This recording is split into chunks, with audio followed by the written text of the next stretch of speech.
Well, today we're in a wood.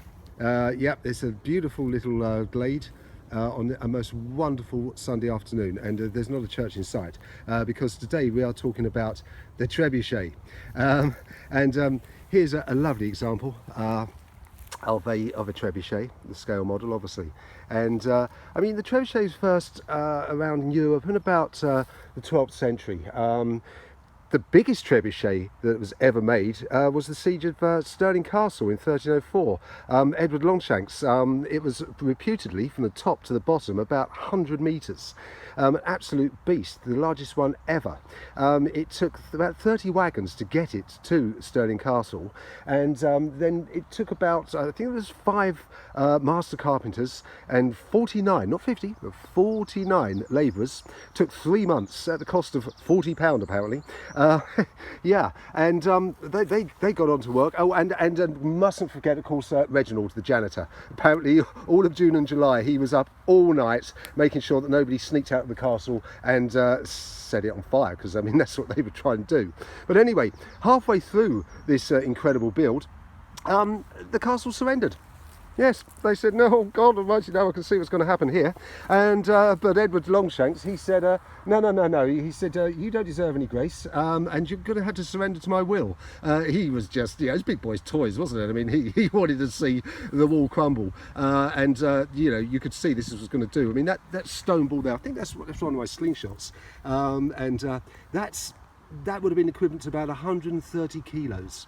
So that's a massive thing. So how does the trebuchet work? Well, it's basically relying on gravity, and that great big bucket there is full. It's got about 3 kilos of lead, and they would have obviously just filled it up with stones and rubble, obviously the more weight in there, the faster, you know, the faster the ball's going to travel, the greater the velocity.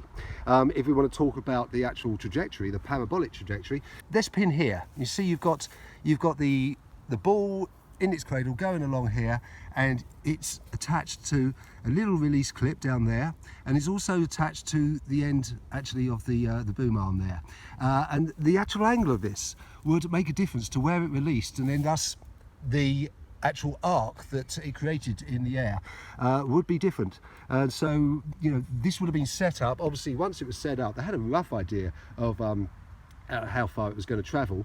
They could just tweak it from here and say, yeah, we're a little bit short there, we need a little bit more range, we need a little bit more weight, and yeah, that's it. That's how it went. So this is all set up. Now, you're expecting me to have a model of Stirling Castle and the curtain wall, but no, but actually I haven't. But all I could actually rustle together was a couple of Staffordshire dogs. Yep, so they are going to be the curtain wall, and you're going to have to use imagination. Now, I've been wanting to do this for a very long time because I hate these little things. I mean, they're revolting, stuck into the side of a fireplace in some Victorian house. I mean, ugh. So actually I'm going to be doing the world a great favour. So we are nearly ready for launch, and as you can see, here we have the safety pin. Once that is pulled, it releases this ring here, and then that comes up, and this one doesn't come off until we get to a point up here, and that's what I say, that can be adjusted to affect its trajectory. But you know, I think we're pretty much set, so this is going to be really exciting. Well, done a couple of test shots, and I know how Edward felt, I really do, because he wanted Stirling Castle to crumble, and boy do I want those dogs to go down. And I'm going to set this up in a minute, get that camera up there, and let's see them in slow motion just explode.